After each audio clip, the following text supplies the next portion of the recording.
Folks, welcome to the Jake Feinberg Show here in the Hollywood Hills with an amazing poet and slowly becoming one of my teachers, Mandy Kahn. Welcome to the Jake Feinberg Show. Oh, thank you so much for having me. I'm so grateful to be here. It's wonderful to be with you. Without getting too esoteric, was there an antecedent to your mission for peace, world peace? I mean, you said all of a sudden you become just fixated or everything's flowing out of you is related to peace, but was there an antecedent? So, when I was in the 5th grade, we had the opportunity to create a project that we would work on for 6 months and do this big presentation at the end of the year. And it could be on any topic. And I brought in the topic that I wanted to do the project on peace. And my teacher said, well,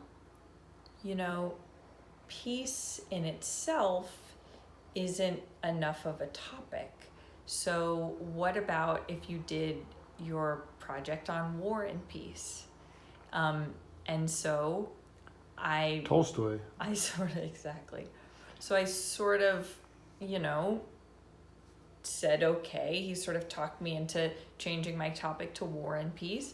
And so my topic then that I worked on for 6 months ended up being about ceasefires, how conflicts were ended. Anyone in particular that you can point to that inspired you?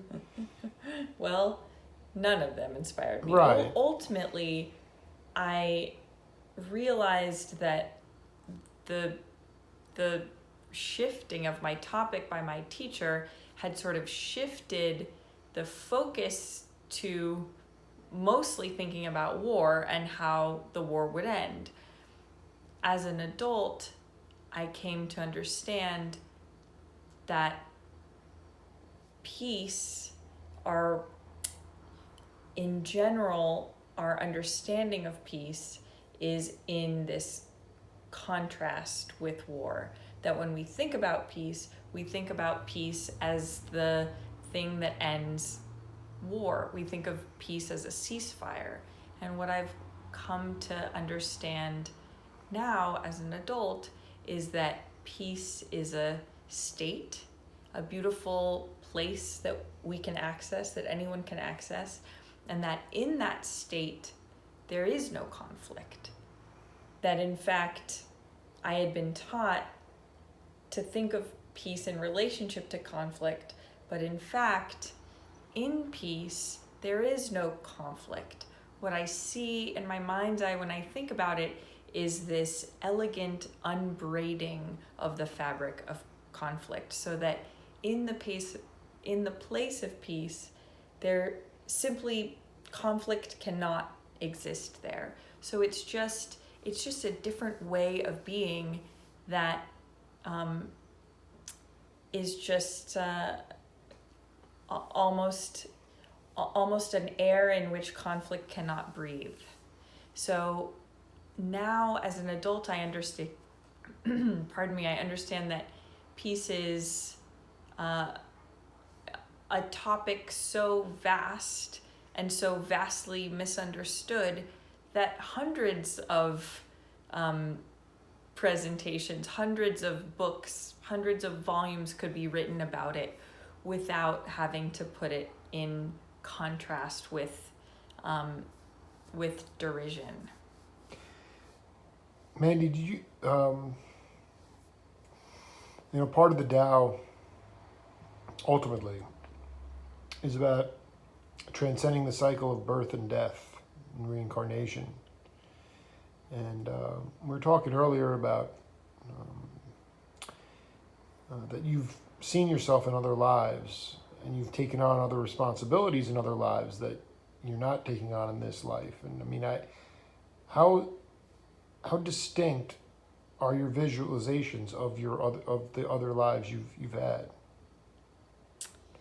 Well, I've done many regressions and I've been able to see pretty clearly with my mind's eye some other lives that I've led. And it's given What's me a regression? I'm sorry, tell me what a regression a is. regression. A past life regression is when you are able, some people do it through hypnosis. Sometimes someone puts you under in hypnosis and they sort of lead you through in a hypnotic state into a state where you can, basically see yourself in another life. There are techniques, to do that. And so I've done many regressions that way, and I am comfortable with the process, so now I can kind of do it on my own. And for me, having seen past lives has given me a very beautiful degree of perspective and sort of softness with this life. Why? Because I can see that we have so much time and so many opportunities to practice so many of these lessons, so many of these projects. We just get to really, really sink into the experience of learning, and that we have as much time as we need to learn anything that we're here to learn. Anything that's central to a life, we'll have as much time to come to a deep understanding of that, a deep healing of that, a deep forgiving of that as we need. And so How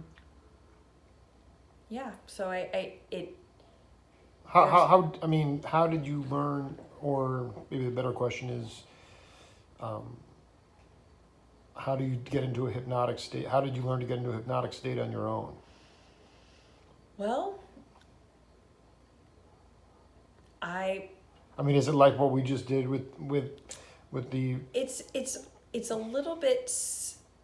I learned with certain practitioners who lead people through.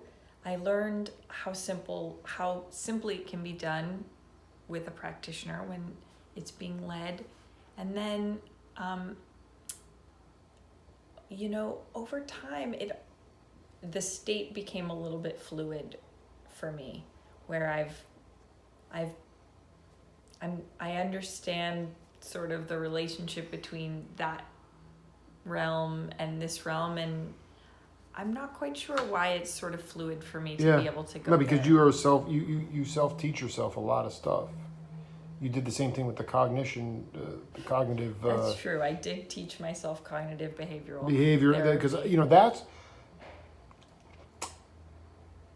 when you narrowed down the negative thoughts.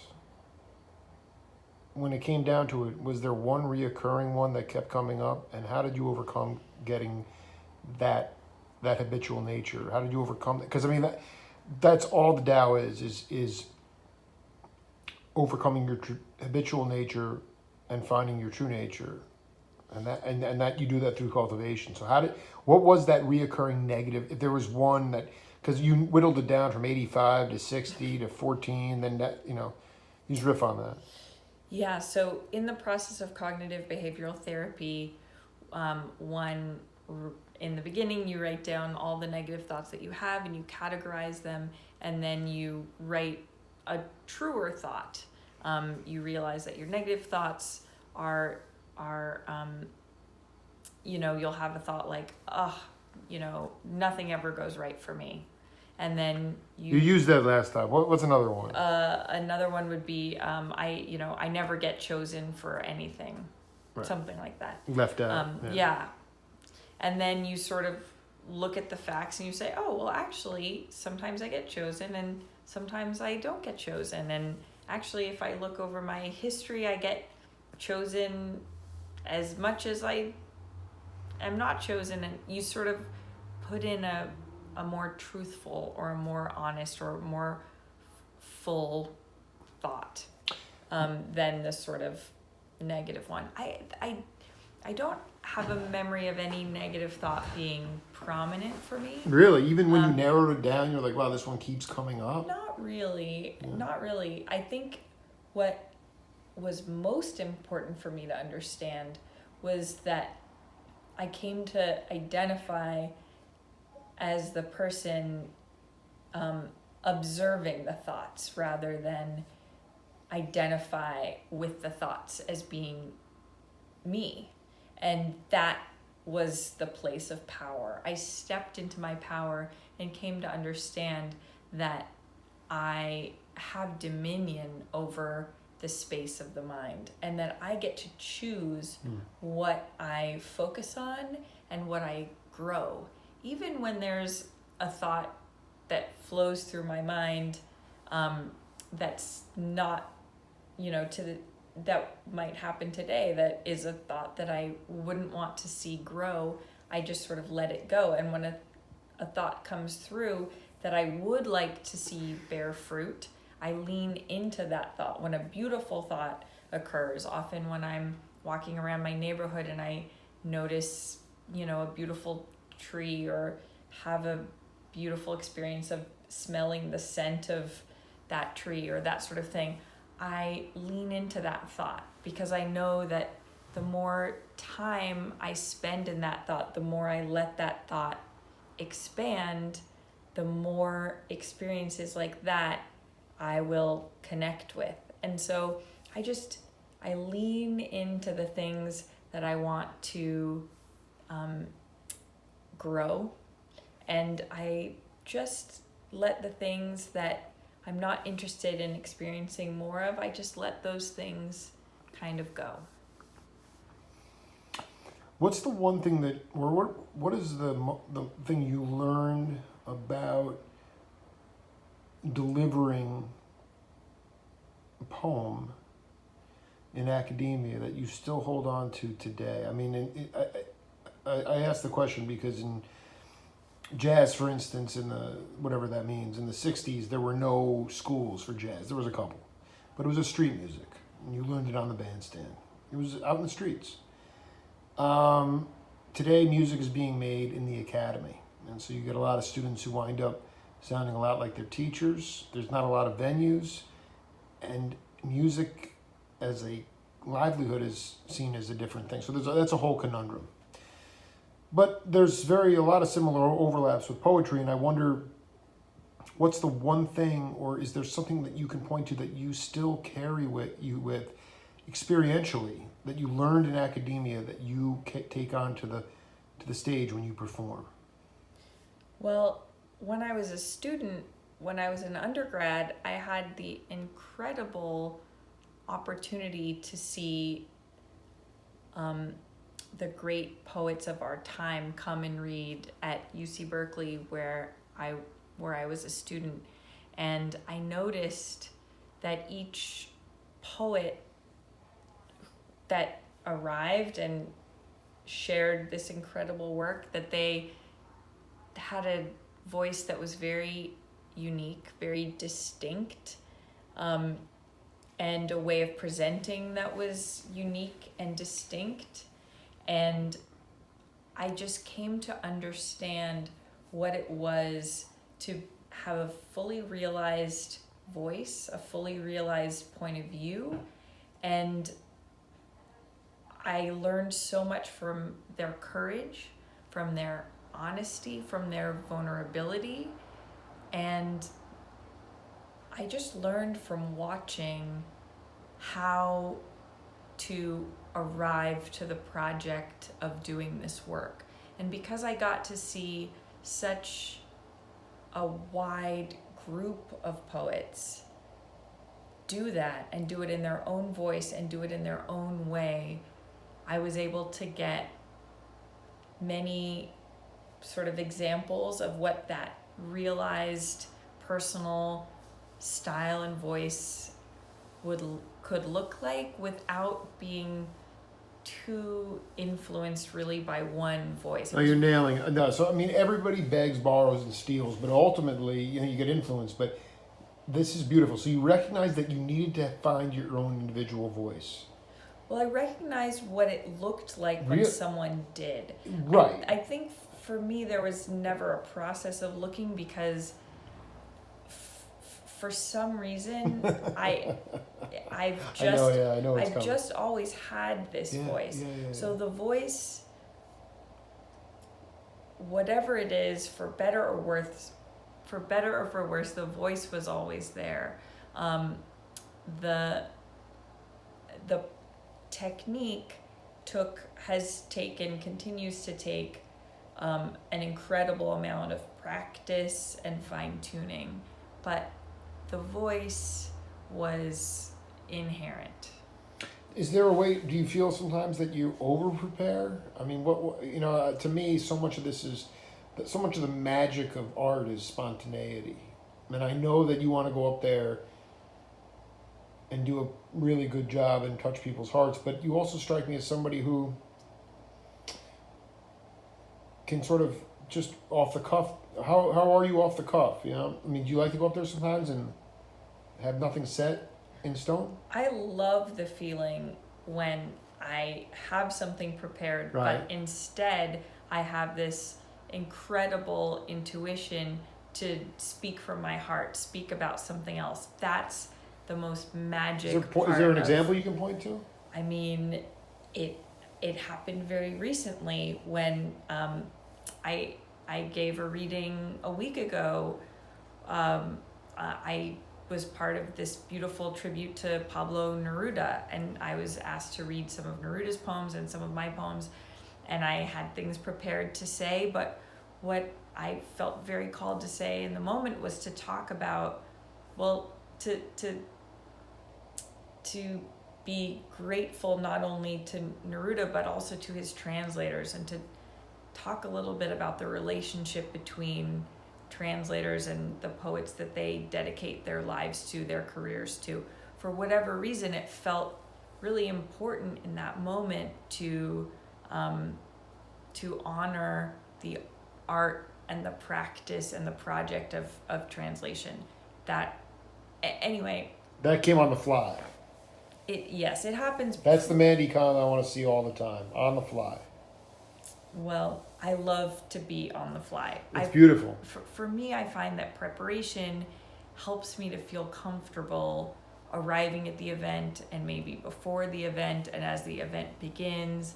And some events are easier than others. And sure. And the hard ones, it's really nice to be prepared. And I,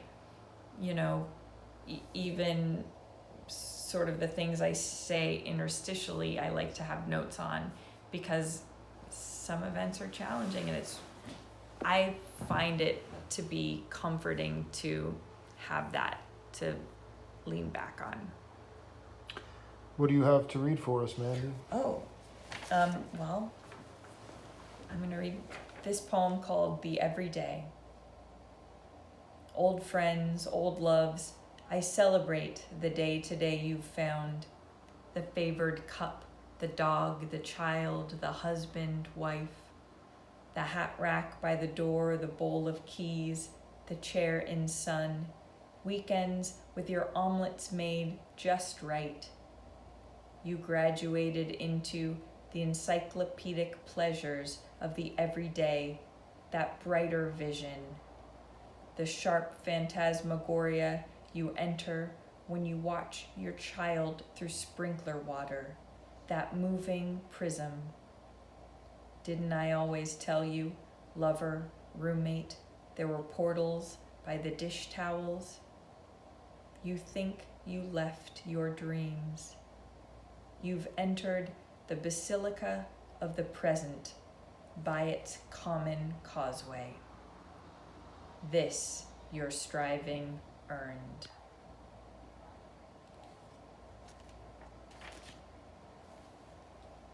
Think about that, because you and I were talking about, you were talking a little bit earlier about having 2 daughters and how beautiful it is that they bring your focus into the moment, into the present all the time. And as you were saying that, I was thinking about this poem and the magic of connection to the moment that finds you through the tasks of the everyday. It's that presence. It's that being welcomed into the what is always there, that that's where the great beauty of being alive is. It's in the present moment. And so often it's just the project of the day, the project of the life that connects you to that.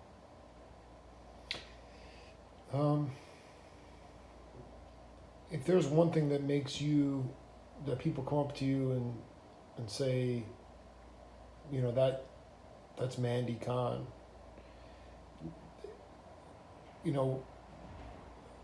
Like you said, every poet that saw you, that you saw at Berkeley, had their own individual style and delivery and shticks almost, and you're not somebody who has,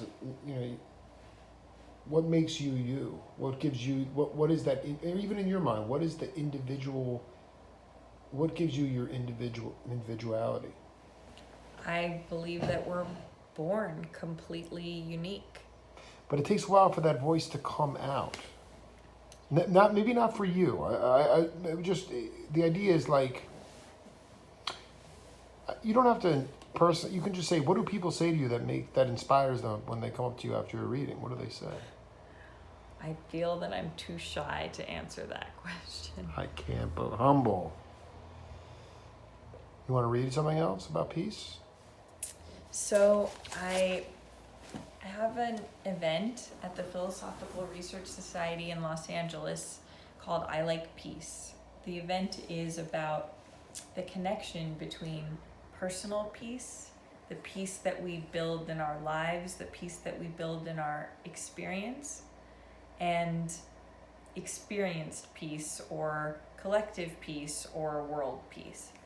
So it's an event series where I read poems and I premiere immersive poems and musicians come and play. And anyway, this is the most recent I Like piece. This is the introduction that I wrote for that event. When we honor all we've lived, all we've experienced, without categorizing it, when we put it on our altar and witness it and honor it, we enter the one mind. We build a powerful gateway to peace. Peace arrives gracefully when we sit with all in a state of honoring.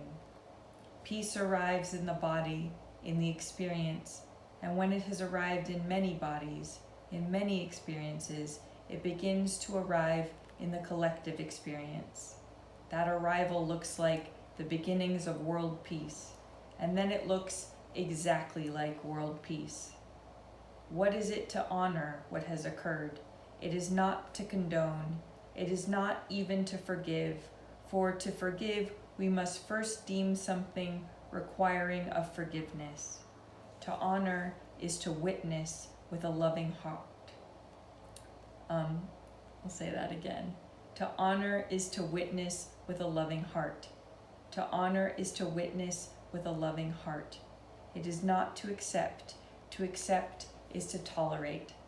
Honoring is a higher gesture than tolerance.